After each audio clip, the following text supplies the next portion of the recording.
Salut tout le monde, c'est Pivo Foot, j'espère que vous allez bien. Alors, je fais cette vidéo pour débriefer la finale de la Coupe d'Afrique des Nations qui s'est passée hier. Alors, victoire du Sénégal 1-0. Alors, je vais découper cette vidéo en deux parties. La partie sportive, on va parler du match. Après, on va parler un peu de l'extra sportif. Alors, en termes de jeu déjà, je pense que le Sénégal a totalement mérité sa victoire. Tactiquement, ils étaient meilleurs, ils étaient plus athlétiques, ils avaient plus de jeux de combinaison. Donc je pense que c'est une victoire totalement méritée. Sur le but il est exceptionnel, toujours des frappes de papier. Il en a, je pense, aussi frappé face au Soudan. Au Mali, c'était pas lui. Ouais. Après, bon, aussi dans le groupe, phase de poule, ils étaient aussi très très bons. Alors pour le Maroc, je pense qu'ils avaient pas vraiment montré une très très bonne image en première mi-temps. Deuxième mi-temps, c'était un peu mieux, ils ont mis la pression. Mais après la blessure d'Ainaoui, le rythme il a été bien cassé avec 10 minutes d'arrêt de jeu. Je pense que les Sénégalais se sont bien revenus après ça. Après, on va dire pour les controverses, on a le but du Sénégal qui devrait être totalement accordé. Mais bon, pour moi, normalement c'est but. Après, bon, il n'a pas été accordé. Et enfin, on a le fameux penalty de Brahim Diaz qui peut-être peut sembler penalty. Mais je pense que Brahim Diaz, il a largement exagéré quand même dans l'action. Après, bon, on a eu, on va dire, l'incident de les joueurs sont sortis. Mais ça, je vais revenir tout à l'heure. Après, bon, le penalty, il a été raté, Panenka a raté. Bon, le gars, il se croyait Benzema en 2023 face à City. Bien, il se croyait comme Zidane face à Buffon. Mais malheureusement, je pense que le joueur, il était un peu trop arrogant, un peu trop égoïste à ce moment-là, qui était un moment crucial pour son pays. Après, bien sûr, on a continué le match. Le Maroc, ils ne sont pas vraiment revenus après ce qui s'est passé, on va dire, lors, on va dire, du penalty, l'incident du penalty. À la fin, c'est mérité.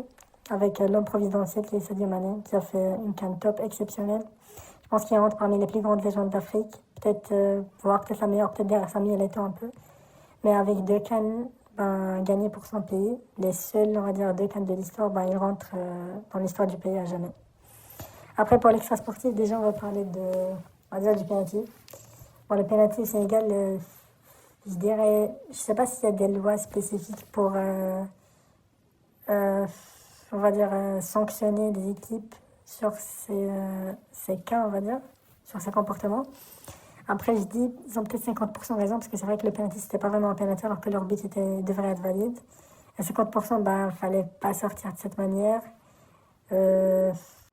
Dédicace à Mbaye, le joueur du PSG, qui a fait un snap en, je sais pas comment, 30 minutes, en 30 secondes chrono, vraiment. Et qui a dit, ouais, puis on se fait voler. Peut-être il parlait des serviettes qu'ils ont gagné à la fin.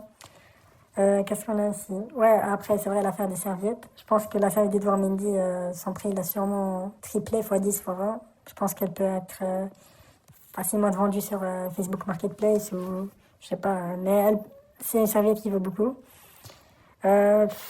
Ouais, à part ça, je pense que le côté, on va dire, extra sportif, il a un peu mis, on va dire, le niveau de cette finale dans l'ombre. Elle a été un petit peu gâchée, même si je pense que le niveau en général, c'était le niveau attendu, on va dire, du final. Il y avait de l'action, il y avait du jeu, on va dire, il y avait du drama. En gros, si on résume la finale si on prend tous les aspects, sportifs et extra sportifs, c'était peut-être la finale parfaite, où il y a eu du drama, où il y a tout eu. Mais sur le plan, on va dire, pour l'image de l'Afrique, c'est peut-être pas très très bon, je dirais. Mais en tout cas, bon, bravo aux deux équipes. Bravo au Maroc aussi, qui sont arrivés en finale quand même. J'espère peut-être la prochaine CAN, ils vont essayer de la prendre. Pour moi, le Maroc, ils ont besoin de joueurs qui sont plus rodés en Afrique. Ouais, voilà. Parce que pour moi, le Sénégal, c'était les favoris numéro 1. Ils ont des joueurs trop boostés. La chimie, elle est parfaite entre l'équipe. Ils ont des talents exceptionnels avec un banc aussi exceptionnel qui est parfaitement rodé à l'Afrique, athlétique, et qui est complet, quoi. Mais bon. En tout cas, merci beaucoup d'avoir assisté jusqu'à la fin. Plus de vidéos et prenez soin de vous.